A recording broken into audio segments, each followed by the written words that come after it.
If you are going to be visiting Disneyland in California, then these are 10 tips that you need to know. These 10 tips are going to let you know everything you need to know in advance of your trip, whether that be how to plan your trip or how to maximize your time in the parks. So let's dive in so you can have the best trip to Disneyland ever. My name is Sophie from Most Magical Guides, and I make videos packed full of tips and advice to help you visit the Disney parks like a pro, helping you to maximize the magic by mastering the planning. If you do like this type of content, make sure you hit that subscribe button down below so you never miss a video. Tip number 1, how many days do I need in the park? This is a question I get asked all the time, and I would say if you're a lover of the Disney parks, do as many days as you can.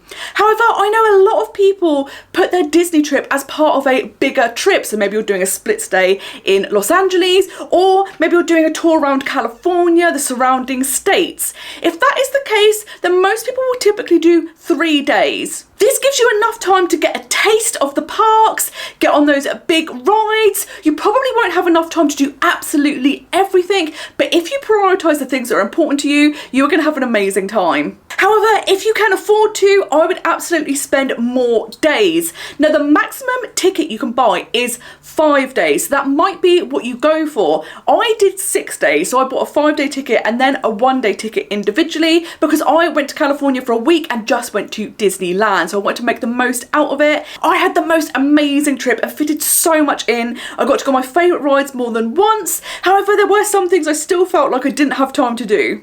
There are a few different places that you can get your tickets from. I got my 5-day ticket from attractiontickets.com. I did this because when I was going out there was a sale on the tickets, so I got some more discount, which was fantastic. And I got my 1-day ticket directly from Disney. Websites like Attraction Tickets don't do just 1-day tickets, but Disney, it was super simple to do. I didn't have to use a VPN or anything like that. I could buy it directly from the Disneyland website, and that is how I got my 1-day ticket. When you purchase your tickets, you can choose to just visit one park on each day or have park hopper tickets. As the parks are directly opposite each other, it is super easy to get between them and just a few minutes walk. So if you are going for a shorter period of time, park hoppers can be fantastic because you can maximise the amount of time you get to visit both parks.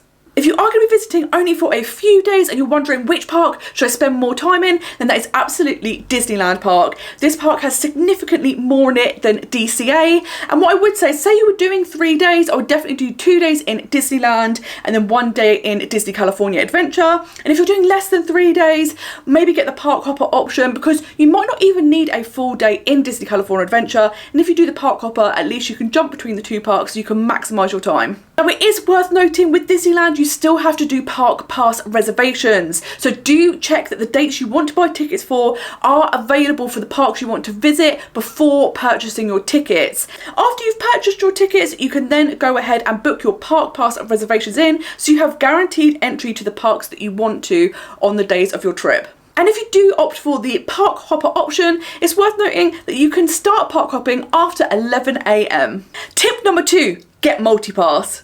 If you want to maximise your time in the parks, then I highly recommend opting to get multi-pass because with this you can join the shorter Lightning Lane queue. This was previously called Genie Plus, but it's recently had a name change. Now, unlike Disney World where the system is changing, Disneyland, the system's staying exactly the same as Genie Plus, it's just a name change. The good thing is you can actually add multi-pass to the entire length of your stay at the time of purchasing your tickets. Now, this is what I did. Obviously, when I did it, it was called Genie Plus, but I did add it onto my 5-day ticket and onto my 1-day ticket as well.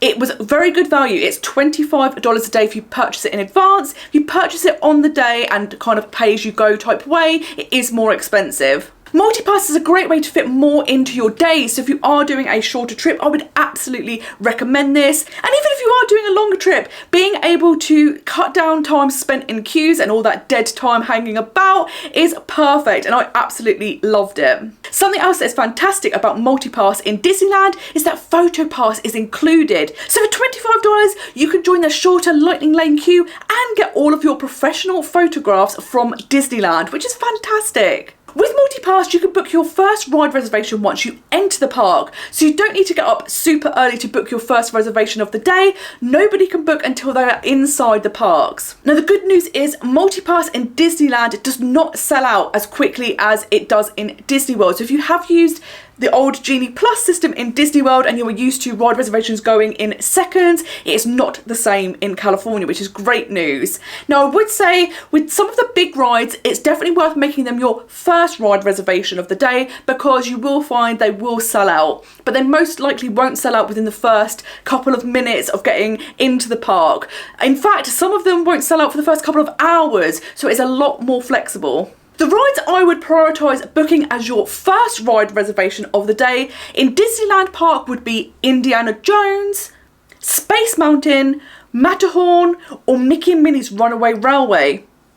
In Disney California Adventure, I would book Incredicoaster, Toy Story Mania, Web Slingers, or Guardians of the Galaxy Mission Breakout. With MultiPass, you could book another ride reservation either after you have scanned into your first ride reservation, or if that happens to be much later in the day, if you wait 2 hours, you will then be able to book another ride reservation. So in essence, you will actually have two booked at the same time. What I would say is if you enter the parks early in the morning, this is when they are the quietest. So what I would do is book a ride reservation for one of those big rides. It'll most likely be later in the day, and then spend that first couple of hours getting on the rides that either don't have multipass, such as a lot of the rides in Fantasyland. This is a really great area to hit up in the morning, or rides that are going to have a bigger queue later in the day, like something like Jungle Cruise, for example, but getting on it early so that you are skipping over that really long wait. With MultiPass, you can only ride each ride included in the service once. So if you do happen to go in the morning and a ride that is included in MultiPass has a short queue, what you might want to do is jump on it without using MultiPass. And then if you want to go on it later in the day, you can always do a ride reservation then. But if you go in the morning when it's got a short wait time and use your MultiPass up, it might be that in the afternoon when the queue times have got longer, you're kind of finding it hard to find rides to use your MultiPass for because you've already used them up. So I would absolutely recommend Genie Plus. You fit so much more into your day. You cut down the queue times massively, but it's way more relaxed than the Disney World system. So my strategy was to book one of the big rides when I first entered the park, and then use that time in the morning when it's quieter to get on rides with short queue times. And once the queue times start to go up in the afternoon, then start bashing out loads of rides with MultiPass one after the other. It is worth noting that sometimes the rides go down, so if you do have a MultiPass reservation for a ride and it's currently not operating, then you will get an open pass to go onto any of the other rides that do have MultiPass. There are some caveats, so do be aware of that, but that is fantastic. You can either hold on to it, so when the ride opens later, you can go back on that, or if there's another ride you want to go on, you can just use your pass and go on it straight away. Tip number 3, stay on Harbour Boulevard. One of the biggest questions I get asked is where exactly should you stay?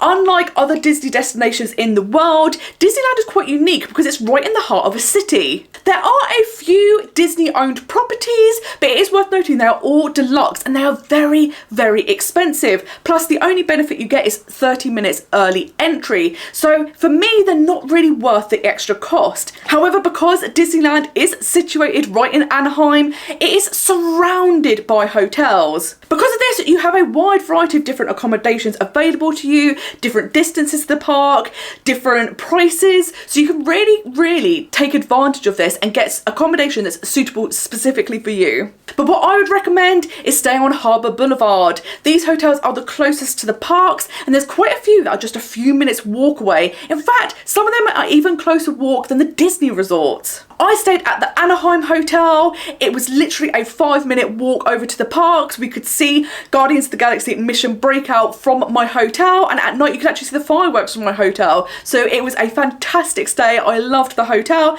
and it's one of the many hotels in very close proximity to Disneyland. When I booked my trip, I booked my hotel via Expedia, and something I really enjoy about Expedia is that you can actually look at the hotels on a map. Now this is really great because it will help you get an idea of how close your hotel is to the parks. If you get the map up on Expedia, you can see Disneyland Park and Disney California Adventure, and then all the hotels in the surrounding area and their prices.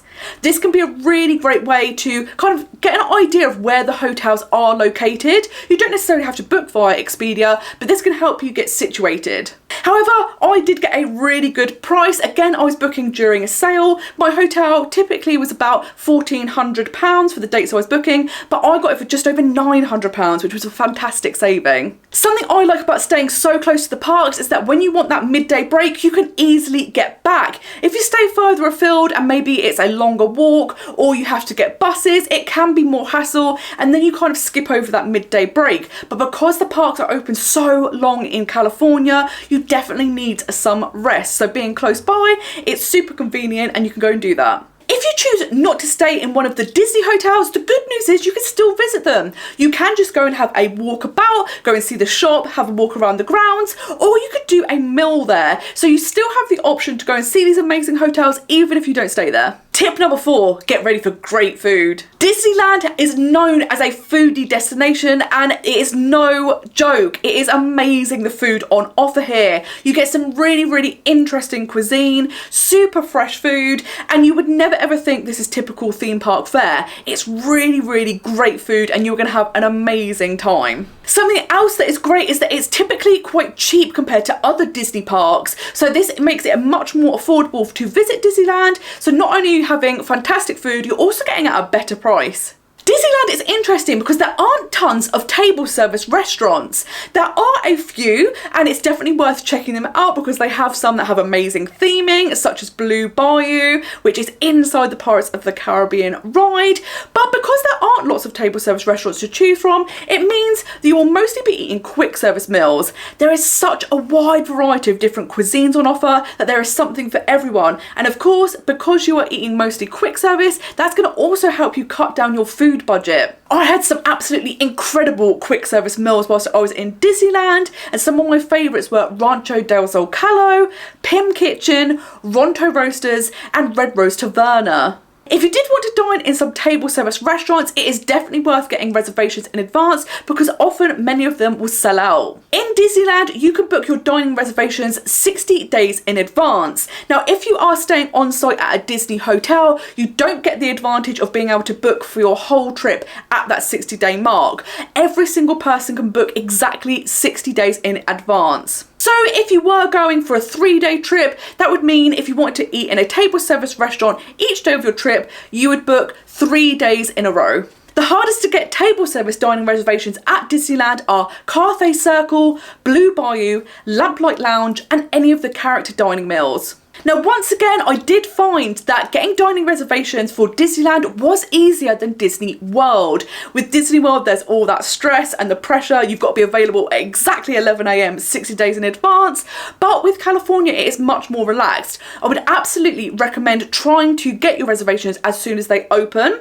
But if you wait a few hours, you'll probably still be able to get reservations even for the hard to get ones. When it was time for me to book my dining reservations for Disneyland, at that time I happened to be in Disneyland Paris, so I was never available right on the dot the second they opened. In fact, sometimes I was booking them a few hours after they opened, and I managed to get all of the dining reservations I wanted. So I would recommend being ready to go the second they open so you've got the largest range of time slots available, but it is much more relaxed than the Disney World dining reservation system. If you'd like to see all of the amazing food that I ate whilst I was at Disneyland to see the sort of things that are on offer for you, then do go check out my video, which I'll put in the description down below and up here. If you are planning your big trip to Disneyland and you don't want to miss out on anything, make sure you check out my Disney trip planning service. Here I can do a Zoom call with you and answer any burning questions you have and give you tips and advice tailored specifically to you. If you already kind of know what you want to do,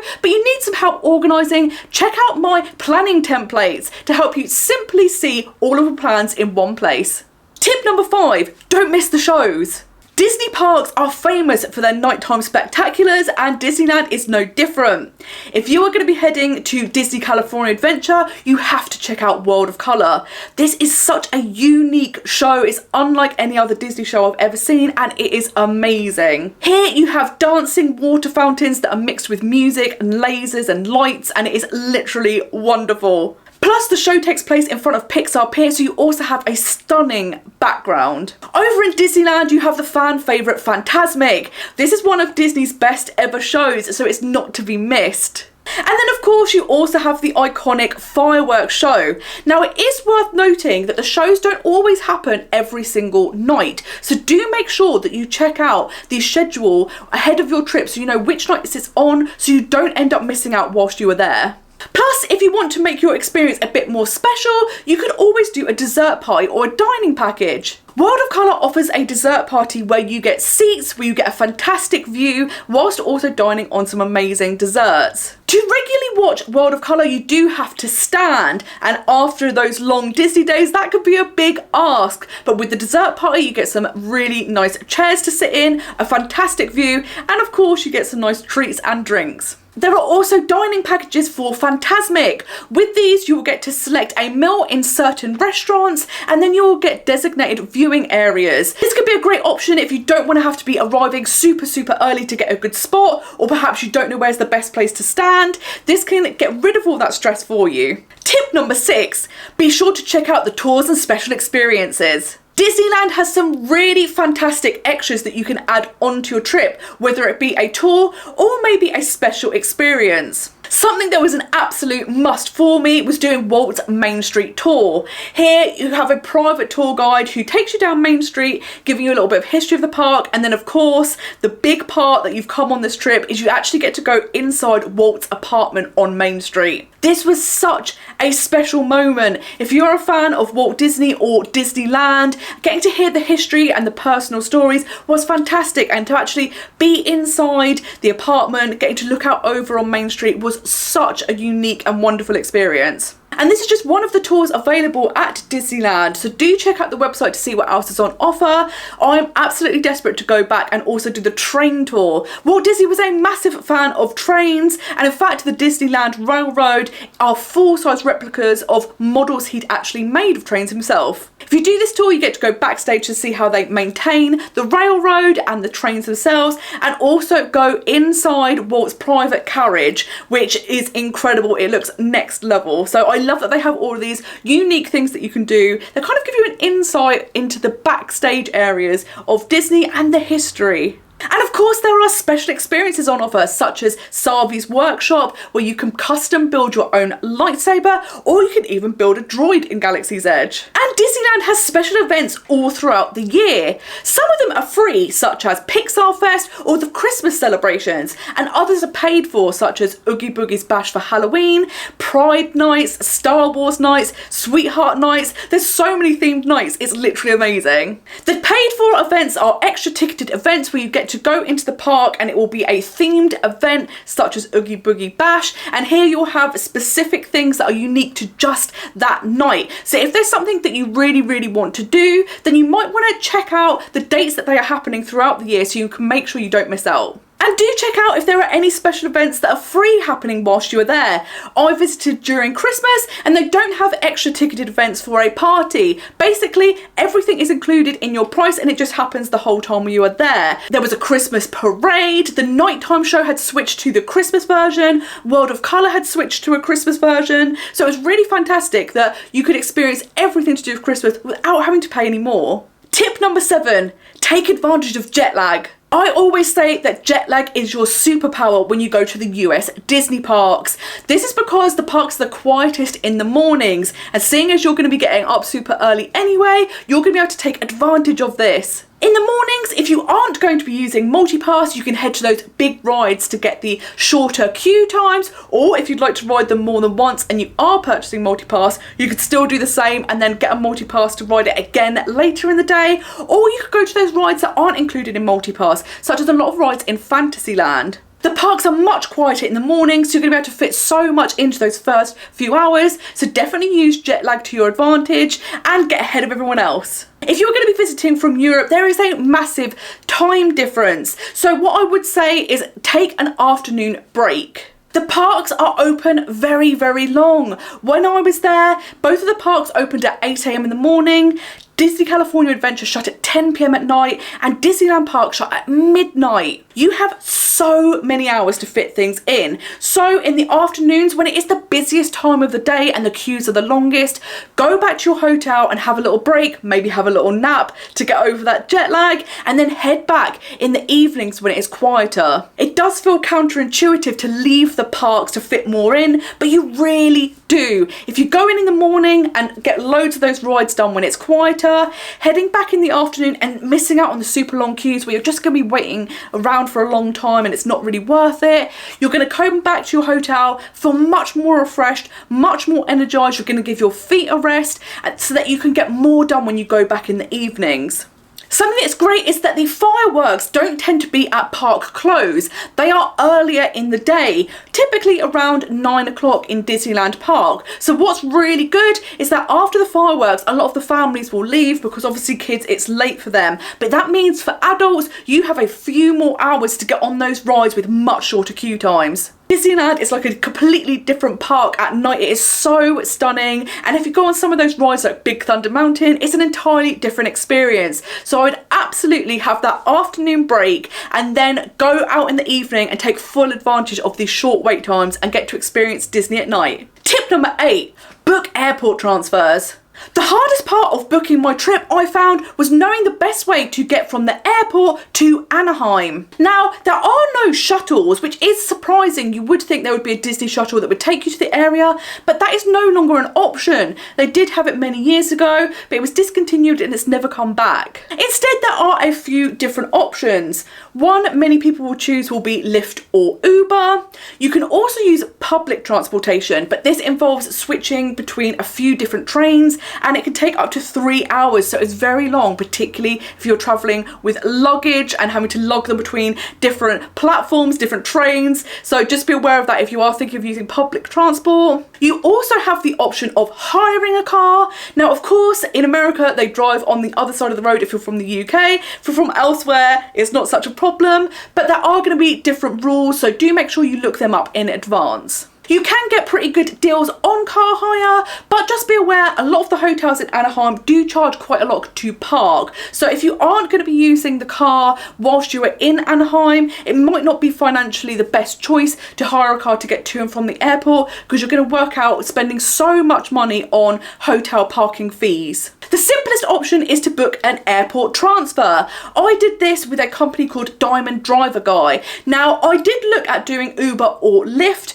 but as a solo female traveller, I was a bit uncomfortable and I wanted to go with a company that I know a lot of people had recommended. I also get motion sickness, so I like to know in advance that the company do good driving. I'm not going to feel ill. They're very, very good, smooth, steady drivers, and that was an important element for me. So for that reason, I ruled out Lyft and Uber because I wasn't going to know who I was getting into the car with in advance, so I skipped over that. I went on a lot of Disneyland Facebook groups and everyone kept recommending Diamond Driver Guy, and I'm so glad I went with them. The service was fantastic. It was super easy to use because as soon as I landed, I just text them to let them know where I was and they come pick you up right outside the terminal. Outside the terminal, it is very hectic, very busy, but there are a few different columns with numbers on it. I just text the number and they turned up and collected me. It is worth noting, if you wanted to get something like Uber or Lyft, you have to get a shuttle bus to take you to the rideshare car park, so it is a bit more extra hassle. Something else I loved about Diamond Driver Guy was the fact that they stop at a supermarket. This was so handy for me because I wanted to get stuff like drinks for the parks and for my room, and you get a 30-minute stop. You can choose which supermarket you want to go to, and this was perfect. It meant I didn't have to try and find a supermarket whilst I was there or pay the premium prices in the parks for drinks and snacks. For my trip, I had originally booked Diamond Driver Guy to take me from LAX to my hotel, and then I hired a car to take myself back to the airport. But once I'd had my journey, I was so impressed, I decided to cancel my car hire. This was also because there was factors such as, am I going to have to be battling the famous LA traffic? Will I get to the airport on time? Do I need to pay extra to hire a sat-nav, or am I going to get lost? It was a lot to consider, so instead of worrying about that, I just hired Diamond Driver Guy once again to take me back to the airport, and it was a good decision because with the car hire I was going to have to pick it up about 3 o'clock, even though my flight wasn't till 9:30 at night. But with Diamond Driver Guy they picked me up at 5 o'clock, so I had extra time in the parks. If you're thinking about using Diamond Driver Guy yourself, check out the details down below where you can see the website and get all of the details for your own trip. Tip number 9, keep your eyes peeled. One of the absolute best things about Disneyland are the roaming characters. The parks feel so alive and you never know when you're going to bump into a character. One of my favourite moments from my trip was when I was just walking through Fantasyland and I saw Mary Poppins turn up with her band and they got on the carousel. They stopped the carousel music and the band actually played the music as the ride went on, and it was such a magical moment. I also saw some really fun interactions between Cruella de Vil and Mickey and Pluto. Mickey and Pluto were out walking about and bumped into Cruella de Vil, and she was trying to kidnap Pluto because he's a dog and we all know what she likes to do with dogs. So there was a really funny exchange between them all. What I absolutely love is that you don't have to spend lots of time queuing to meet characters. Oftentimes you will see them wandering around and you can have a really fun interaction. You might not get the photograph or the autograph, but you will go away with such incredible memories. But something else I loved about Disneyland is the queue times to meet the characters in their proper spots was much shorter than other Disney parks. This was great because sometimes I skip over meeting characters because I don't want to wait ages. Somewhere like Disneyland Paris, the minimum amount you're probably going to wait is an hour, sometimes 2 or 3 hours, and I just don't have the patience or the will. But in Disneyland, I got to fit in much more character meets and they were so fun, so memorable, and I got to meet characters I've never met anywhere else, such as Groot. Another reason you should keep your eyes peeled are the fun little details you will see around Disneyland. Of course, Main Street in all of the parks around the world is famous for looking up at the windows and you can see the Imagineers names or people that were really important to the development and the history of the parks. So do keep your eyes peeled for that. But also I would recommend you go and try and find the Little Man of Disneyland. This is an iconic character. I won't tell you where he is, but do keep an eye out for him. Tip number 10, be prepared. Disneyland being in California means you have lovely weather year round, but it is worth noting sometimes the weather doesn't always live up to its reputation, so do make sure you pack for the weather. It is worth taking a poncho that you can slip into your bag in case there happens to be rain, and yes, sometimes it does rain in California even though it seems very unexpected, but it's worth doing that so that you don't end up paying the extortionate prices of buying an emergency poncho in the parks. Because it is typically sunny, make sure you pack your sunscreen and your sunglasses as well. If you visit in the winter months, it is worth noting in the evenings it can be cooler. I visited at the end of November, beginning of December, so in the mornings I would have a little light jacket on, and then in the evenings I would take a sweatshirt or a jumper just to put on over the top of my clothes so I'd be a little bit warmer. However, in the daytime it was lovely so I could go around in just a t-shirt. But do make sure you pack for different types of weather just in case you don't get caught out and needing to pay for expensive clothing or ponchos whilst you're in the park. Because you're going to be doing so much walking, it is super important to pack comfortable shoes and to pack more than one pair of shoes. Because you're going to be walking so many steps and it's often much more than you would do day to day, and particularly because you're going to be doing it over a course of a series of days, it's worth having multiple shoes so that your feet don't get fatigued.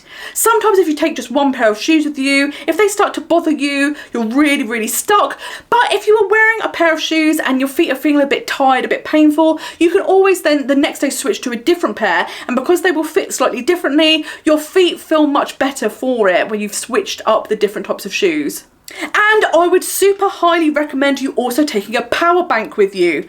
Here in Disneyland, the parks are open a really long period of time. So you're going to be using your phone a lot, whether it's for photographs or videos of your trip, or stuff like using multi-pass, photo pass, booking reservations, mobile ordering, things like that. Now the good thing is, if you take my tip, which you absolutely should, to go back to your resort in the afternoon, the good thing is you can charge your devices then. But it's always worth having a power bank on you, just in case you decide to stay out a bit longer or your devices suddenly need an emergency charge. Disneyland Resort is such a fantastic destination, and I hope if you're planning your trip you are going to have the most amazing time. I hope these tips will help you get a little bit more out of your trip and they will maximise the magic whilst you visit. If you'd like to see my vlogs of my own Disneyland trip so you can get ideas of things you might want to do there, plus tips of how to maximise your visit, check out the playlist at the end of this video. Thank you so much for watching, and until next time I hope you have a most magical day.